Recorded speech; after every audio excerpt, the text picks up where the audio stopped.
Hello, my dear students. I am Dr. Manoj Sharma. The topic of our discussion is the concept of property. The idea of property, ownership and possession, did not exist when the humanity first emerged, and neither did the air, the forest, the soil, or other natural resources belong to anyone. However, in due course of time, the struggle for exploitation of existing resources and the germination of the seeds of society led to the notion of possession, and subsequently the notion of property arose. In the contemporary world, property has emerged as the center of economic activity and an essential institution in society's economy. The right to property has become so vital that it constitutes the core of civil law and civil law disputes. Not only civil law, but a big portion of criminal law is concerned with the property. For example, offenses against the property, offenses for which property is the motive, offenses involving property. Therefore, property rights are of significant importance across all jurisdictions and are even considered fundamental or constitutional rights. However, the term property, though considered as a common sense concept, is very difficult to define. Philosophers, legal jurists, lawyers, and courts in various jurisdictions across different legal systems have attempted to define the property for more than 2,500 years. Yet, the concept does not comprehend a universally accepted definition. The term property has been defined differently by disciplines like law, economics. From an economic perspective, property rights include universality, that is, everything is owned, transferability, and exclusivity. However, the same may not hold true for legal discipline. A significant portion of oceans is not privately owned and is considered the common heritage of mankind. For instance, not everything in this world is owned exclusively. Similarly, mankind does not privately own the solar system, the air, etc., but they are part of the common heritage. Conceptual framework.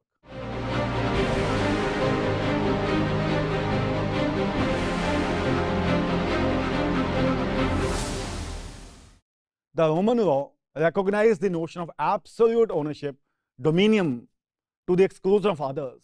Roman law defined property as the sum of rights, privileges, and powers that a legal person could have in a thing. Roman law therefore recognized the theory of the transfer of rights in the property. William Blackstone, a renowned English jurist, defined property as a right of property is that sole and despotic dominion which one man claims and exercises over the external things of the world, in total exclusion of the rights of any other individual in the universe. It consists in the free use, enjoyment, and disposal of all a person's acquisitions without any control or domination, save by the laws of the land.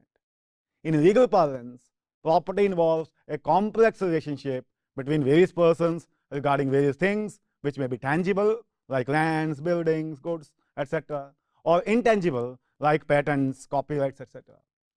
A renowned philosopher and jurist, Salmond, he defined property as property includes not even all proprietary rights, but only those that are both proprietary and real. The law of property is the law of proprietary rights in rem. The rights of property rights in personam is distinguished from it as the law of obligations. According to this, usage, a freehold or leasehold estate in land, or a patent or copyright is property, but a debt or the benefit of a contract is not. Salmond remarked, the substantive civil law is divisible into three great departments, namely the law of property, the law of obligation, and the law of status. The first deals with property rights in rem, the second property rights in personam, and the third with personal or non-proprietary rights, whether in rem or in personam. G.W. Patton frequently uses the term property in a broad sense to include assets that the technique of the law would regard as mere rights in personam. A share certificate is strictly evidence of a right to certain portion of funds of a company, yet we habitually speak of it as a property. The Supreme Court of India in R.C. Cooper versus Union of India 1970 defined property as property means the highest right a man can have to anything, being the right which one has to lands, tenements, goods, chattels, which does not depend on other courtesy. It includes ownership, estates, and interest in corporeal things, and also rights such as trademarks, copyrights, patents, and even rights in personam capable of transfer or transmission, such as debts, and signifies a beneficial right to or thing considered as having money value, especially with reference to transfer or succession, and of their capacity of being acquired. As per the definition given above, property is any tangible object or thing that has the rights associated with it, rights emanating from or related to objects. Property can also be defined as an object with monetary value that can be transferred. Thus understood, the term property can be classified into two broad categories: property as a thing and property in terms of dominion and ownership. Kinds of property.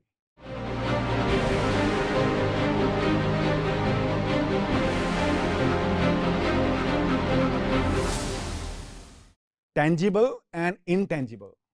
Property, if taken as a thing, can be classified as corporeal or incorporeal. Corporeal property refers to tangible assets that have a physical existence in the world. The tangible property includes land, houses, ornaments, tables, and chairs. Incorporeal property means intangible things because such property is neither tangible nor visible. This category includes the rights of easement, copyright, patent, trademark, etc. Then what about electricity?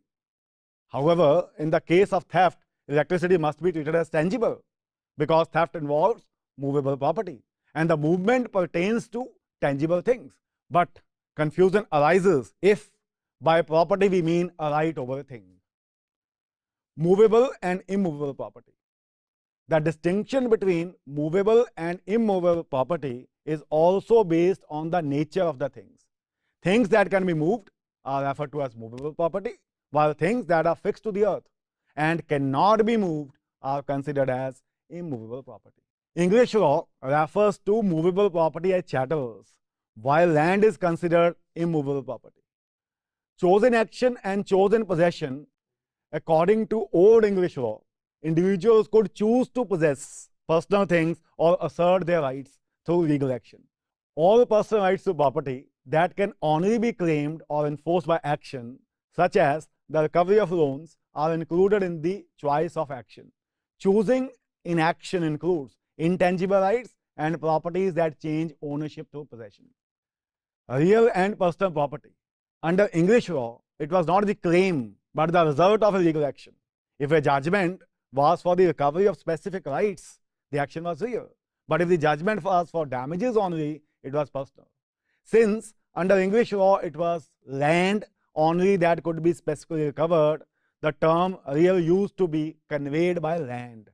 In the case of a movable, the defendant could choose between returning the chattel or paying damages, thereby defining land as real property and movables as personal property. Other types of property.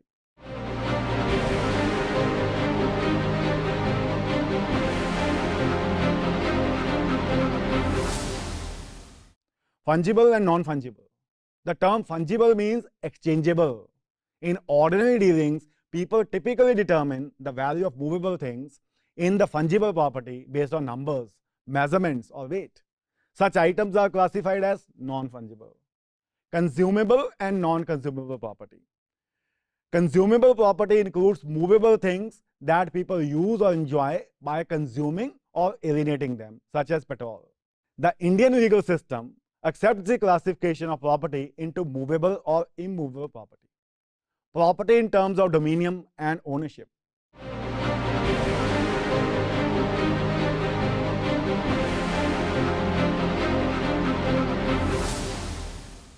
English law adopted the Roman law term dominium as ownership to clarify the superior position of rights over mere right to possession. The purpose was to clarify the superior position of rights over mere rights of possession. Ownership and servitude. Dominium or ownership is the total and unrestricted right to a piece of property like land. A subordinate right is servitude. Servitude may be public or private. Public servitude encompasses any servitude owned by the general populace or a class of undefined individuals. The public right of navigation and the public way across private property are examples of these rights. The proprietors of the private servitude are some persons such as the neighbor. It could be a right of access, right, or sport over an adjacent parcel of land. A right to the property of another and right of enjoyment of own property. Rights to another's property are given by the owner himself and actually arise from the owner's own right to deal with his property as he wishes. The owner has a right to surrender possession by granting a lease to a tenant and pledging it as security for money. Dominant and servient servitude or property. The notion of servitude gives rise to this kind of property. Servitude is a type of encumbrance that involves having the right to use land for certain purposes without really owning it, such as access to water, right over adjacent territory, fishing rights, etc. Such a privilege differs from a lease because it is not accompanied by ownership or possession. Uncharged and charged property. The property may be free from any charge or encumbrance, or it may be under the burden of any encumbrance such as security, mortgage, etc. Encumbrances can also affect these classifications, making them encumbered or unencumbered. The pledge or mortgage are examples of charged property. Freehold and leasehold immovable property. Freehold property grants ownership rights in perpetuity, while leasehold property limits ownership rights to a fixed term defined by the lease conditions. Trust and joint property. There may also be a trust property or other jointly held property. What unites the two is that joint property is not always exclusively individual. It can also refer to co-pastoral property, partnership, or cooperative property. On the other hand, trustees of property held in trust act as the apparent owners, but they actually manage the assets in accordance with the goals and conditions of the trust as well as applicable legal requirements. While the trust property displays management in the hands of apparent owners, the joint property implies ownership. Public and private property. Another classification of property from the angle of its ownership is public property versus private property. Public property refers to property owned by the state, while private property refers to property possessed and enjoyed by private individuals or entities. The term state has a broader meaning, and its definition includes government organs, public corporations, and other entities or instrumentalities of the state. The transfer of private property is easier in comparison to that. Theories of property.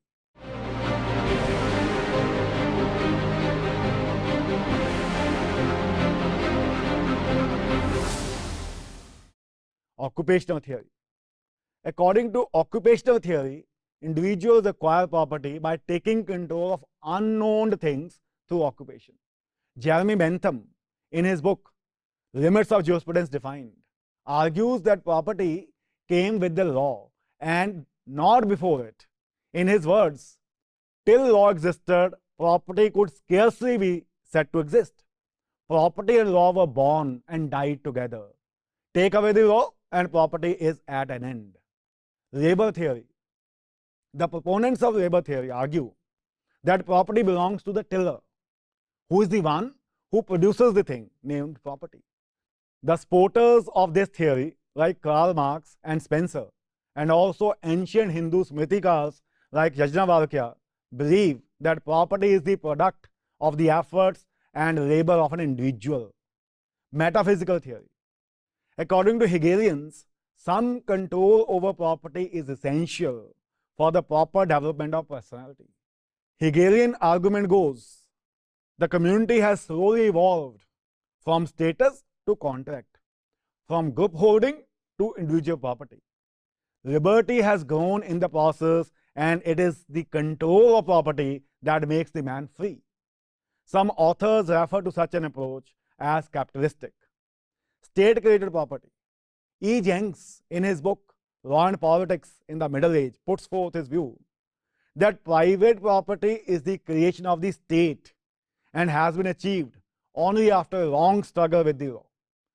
According to G.W. Patton, the emergence of the state and the creation of private property were the effects of the same causes, and we can hardly say that one is the creation of the other. Moreover, private property may exist even where there is not a highly developed legal order. The Marxian concept emphasizes the theory of all property belonging to the state. The Indian Constitution expresses a feature of socialist democracy and lays down the provisions in the directive principles for avoiding the accumulation of wealth and means of production in the hands of a small number of people, and for the equitable distribution of wealth. But this does not support the argument that the original property came from the state, because the state emerged much after the original property as a thing and also as a right. Functional theory. The modern argument regarding property is not on the origin of private property, but to build doctrines on an analysis of the functioning and social effects of the institution of property. The functional theory of property refers to this approach. Functionalists view property as a social fact that protects social interests by advancing individual interest in identity, domestic relationships, and subsistence, as well as overall security. According to functional theory, property is not just about private rights over property, rather, it is about treating property as a social institution that serves the interests of society.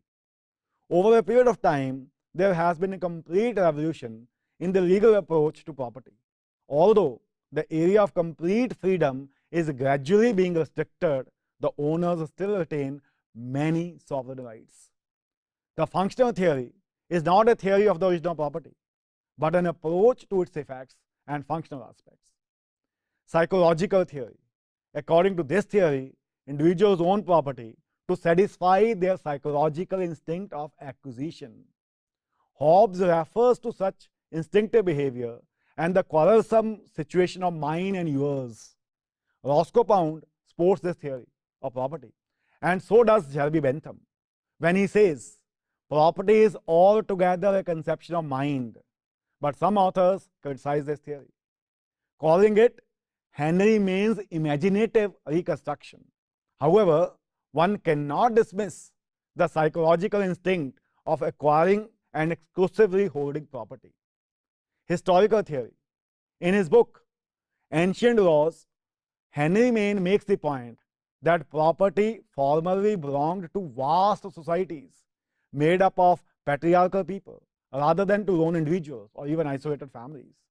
Lending credence to this theory, he claims that individual property rights emerged at a later time, when collective property broke down.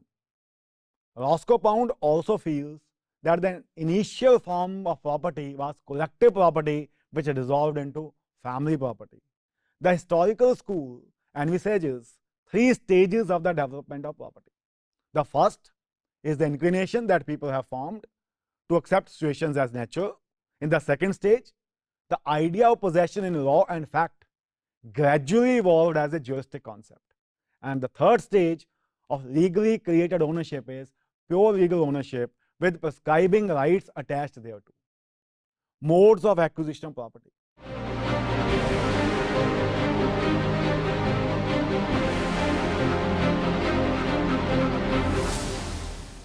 How property can be acquired? There are two situations to consider. First, when the first owner acquires the property, and second, when the property transfers from one owner to another. Acquisition among living beings. Occupation covers the original acquisition of a property when it is first acquired. It would also cover situations where another person occupies the property after the original owner abandons it. In addition, individuals can acquire property by deriving it from the original property.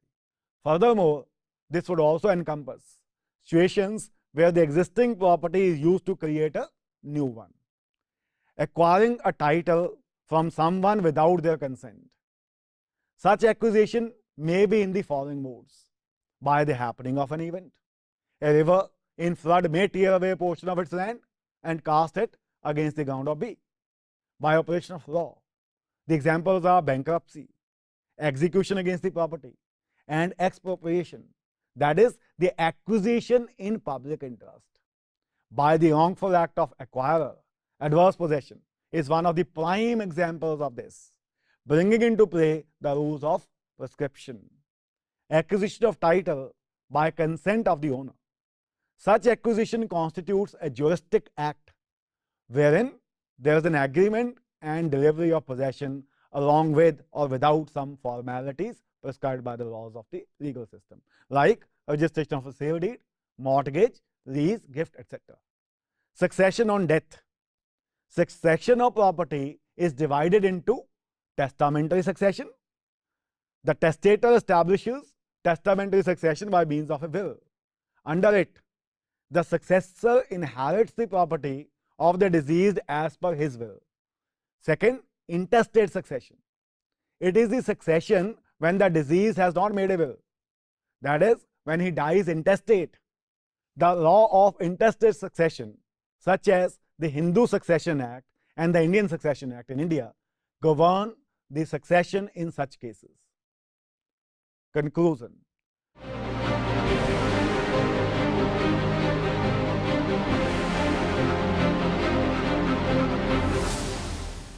From the above, it is apparent that the property is a material thing or the rights arising out of or attached to that thing. Property in the modern sense may be of various types, including tangible, intangible, movable, immovable, etc. Property can be broadly understood in two categories, such as a thing and in terms of dominion and ownership.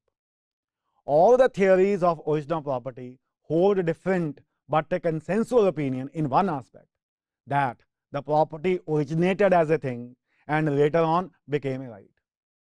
The development of society suggests that property in the form of animals, tools, and land first appeared as an individual right out of necessity, survival, and later, mixing instinctive behavior. Property as a societal ownership came afterwards, and the recognition of the rights of property and its regulation by the state is a relatively modern concept of property. The idea of acquiring property that existed in the ancient times continue to influence property ownership even today. With this, we come to the end of today's discussion. Thank you very much.